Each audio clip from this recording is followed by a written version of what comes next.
You don't want to automate your tyrannical masters. And that's the danger. That's one of the dangers of AI. And this is a whole new kind of monster. And maybe it's already here. The Canadian psychologist is trying to address a critical danger about machine learning and AI, and he realized that there is a side of the coin that's just not being shown here. What's your position on artificial intelligence, potential positive and negative outcomes, and general sense of what it will mean for humanity? Those people? Over the next 5 years. 5 years, that's all. Well, my position basically is we better get our act together before the giants show up. And they're like knocking at the door right now. So you better build your ark, folks, and get on your adventure, because we're whipping up some things in the lab that will make everything that's come so far look like nothing's happened at all yet.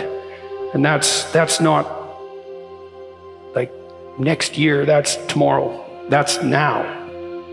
So we're going to have a lot of things to contend with. Many individuals, including Mr. Peterson, have expressed concerns about the potential consequences of developing AI despite the possibility of undesirable outcomes.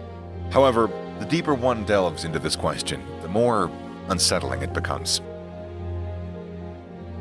Well, Jim's objection seems to be something like we may be making, when we're doomsaying, let's say, and I'm not saying there's no place for that, we're making the presumption of something like a zero-sum competitive landscape, right? Is that the idea, and the idea behind movies like The Terminator is that there is only so much resources, and the machines and the human beings would have to fight over it. And you can see that could easily be a preposterous assumption. Now, I think that one of the fundamental points you're making, though, is also there will definitely be people that will weaponize AI. And those weaponized AI systems will have as their goal something like the destruction of human beings, at least under some circumstances. And then there's the possibility that will get out of control, because the most effective systems at destroying human beings might be the ones that win, let's say. And that could happen independently of whether or not it is a true zero-sum competition.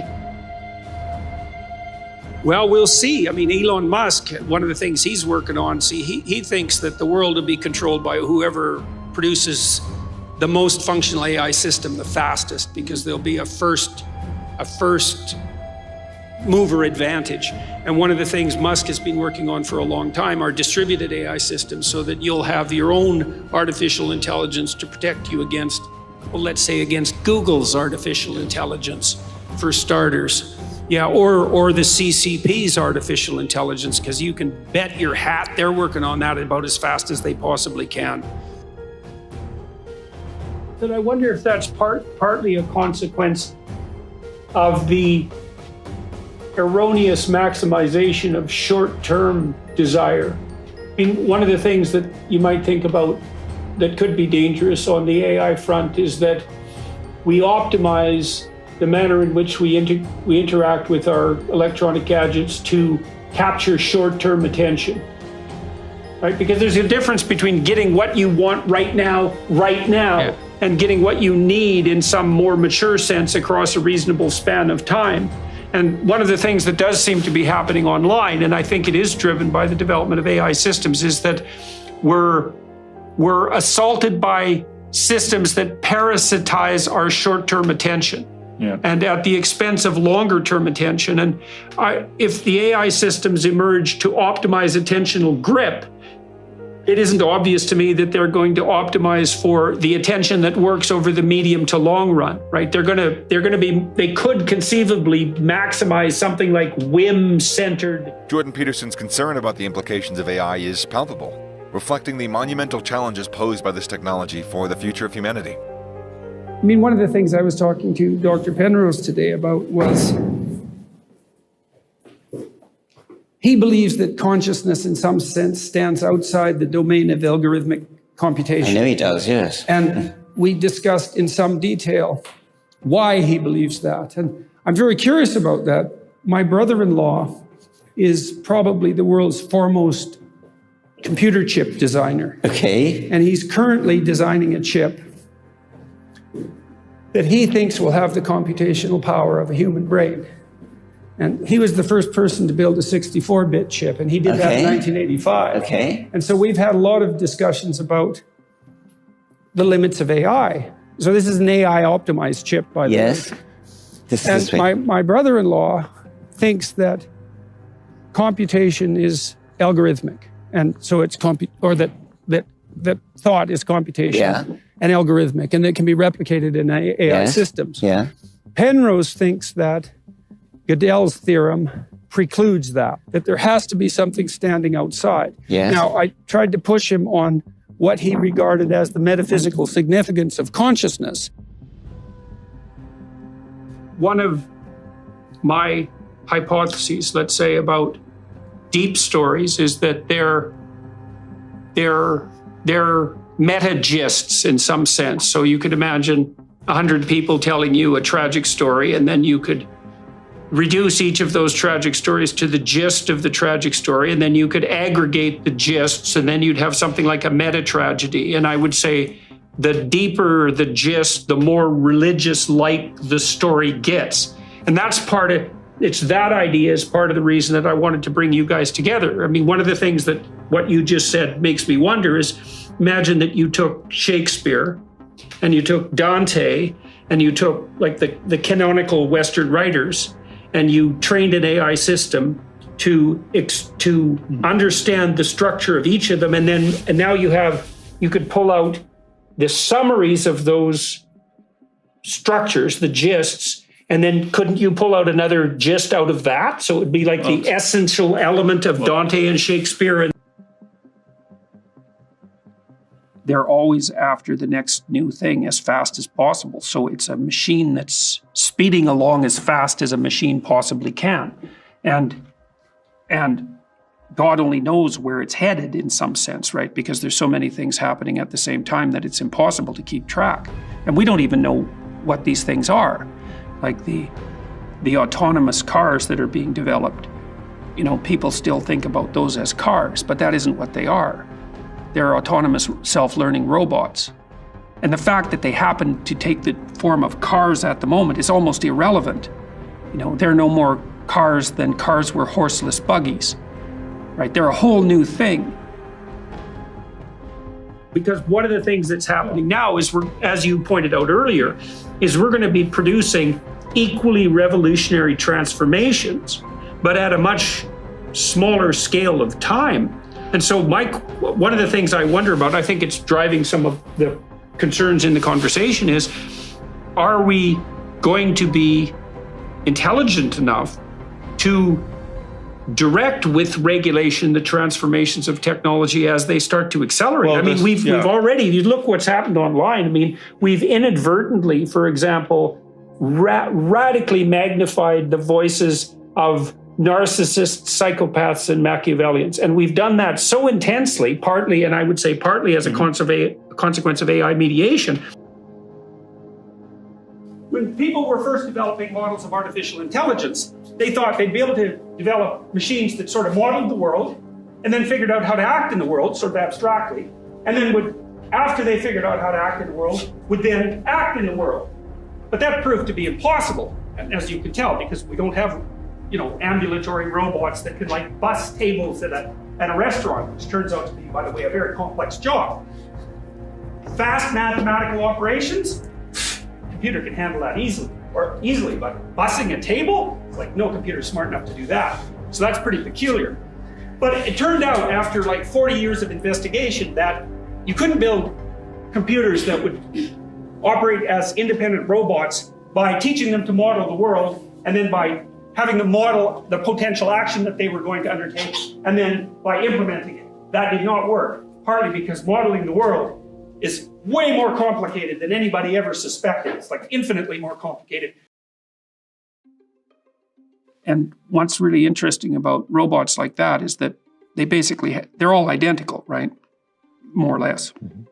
And what that means is that when one learns something, every one of them learns it at the same time. And so even if they're not very bright, if there's 10 million of them or 100 million of them, and they're all learning one thing a day. That's 100 million new things a day that every one of them is learning. And so they're mapping the road and they're learning how to operate in a natural environment, which is a really big deal. Like, it's a really, really big deal. They're learning to map the perception of the world onto action, which is really the definition, a good definition in some sense of intelligence. You know, you hear babies have no theory of mind. It's like, yeah, no, they can imitate. That's pretty bloody amazing, man. Like, you haven't seen robots that can do that yet. Although there are robots now that you can teach by moving their arms. You move their arms, and then they'll do it. And so you can actually program them by moving them, and then they'll just repeat it. And so they're getting damn close to imitation. They're really getting close. And then look the hell out, man, because they're going to be imitating each other as well as us. And they're going to do it so fast, you just won't be able to believe it. So that's coming. Now, AIs, you know, it's a threat too, but if we had our act together ethically, it's possible that AI could become a useful servant rather than a tyrannical master. You don't want to automate your tyrannical masters, and that's the danger. That's one of the dangers of AI. You know, the guys that are building the autonomous cars, like, they don't think they're building autonomous cars. They know perfectly well what they're doing. They're building fleets of mutually intercommunicating autonomous robots. And each of them will be able to teach the other because their nervous system will be the same. And when there's 10 million of them, when one of them learns something, all 10 million of them will learn it at the same time. So they're not going to have to be very bright before they're very, very, very smart.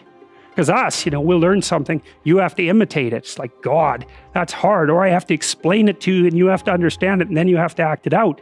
We're not connected wirelessly with the same platform. But robots, they are. And so once those things get a little bit smart, they're not going to stop at a little bit smart for very long. They're going to be unbelievably smart, like overnight. Everyone in Silicon Valley is rushing to produce artificially intelligent systems, which are being tried out in 50 different ways, 100 different ways now. And then they're also rushing to build more and more powerful computational devices as fast as they possibly can. And there's a huge arms race in that direction. And arms races, of course, well, they tend to progress perhaps exponentially. And so all these things are happening at the same time. Well, we have no idea what that means.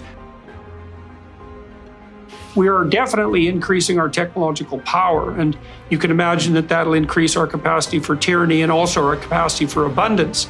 And then the question becomes, what do we need to do in order to increase the probability that we tilt the future towards Jerusalem and away from the beast? And the reason that I've been concentrating on helping people bolster their individual morality to the degree that I've managed that is because I think that whether the outcome is the positive outcome that in some sense Jim has been outlining or the negative outcomes that we've been querying him about, I think that's going to be dependent on the individual ethical choices of people, well, at the individual level, but then cumulatively, right? So if we decide that we're going to worship the image of the beast, so to speak, because we're mesmerized by our own reflection, that's another way of thinking about it, and we want to be the victim of our own dark desires, then the IA revolution is going to go very, very badly. Yeah. But if we decide that we're going to aim up in some positive way and we make the right micro decisions, well, then maybe we can harness this technology to produce a time of abundance in the manner that Jim is hopeful about. We don't even know if we need to be worried about Facebook, because God only knows if it'll even exist in 5 years. It could even be the same with Google. So, we're worried about machines that are changing so fast that we can't figure out what exactly we should be worried about. Because, who was thinking about YouTube 5 years ago? No one. It's like cute cat videos. Who cares about YouTube? But it turns out that YouTube is an unbelievably powerful social force because it makes the spoken word as universally transmissible and as permanent as the written word, right? So it's a Gutenberg revolution. And it might even be more profound than Gutenberg revolution because it's possible that people can listen better than they can read. And they can listen when they're doing other things, which is what happens in the podcast world. Lots of my students now listen to podcasts instead of listening to music, or they listen to podcasts instead of reading. They speed them up. These are massive, massive technological changes. and they're all happening in parallel, we have no idea what the consequences of that are going to be. The fact that any set of phenomena has a near infinite number of potential interpretations. And that actually happens to be the case. That fact, let's say, was discovered simultaneously in a number of different disciplines. One of them, most surprisingly, was artificial intelligence. And the artificial intelligence people ran into that conundrum when they learned that it was much more difficult to make a machine that could perceive the world than had originally been supposed. You know, we're supposed to have autonomous robots and functional artificial intelligence back by the late 60s, and of course that didn't happen. And part of the reason for that was that the artificial intelligence researchers, when they were starting to instantiate perception into their machines, learned that charting your course in the world might be a trivial problem in comparison to determining how to perceive the world. And the reason for that is that there's a very large number of ways to perceive the world. My concern fundamentally is that these machines will reflect us ethically. And that should be frightening, because I wouldn't say that our ethical house is particularly in order. So they're going to magnify what we are. The Google guys can talk about the mind of God, but that's making the presumption that the thing that we're building will be a good thing. And I don't think that it will be a good thing, because it will reflect us.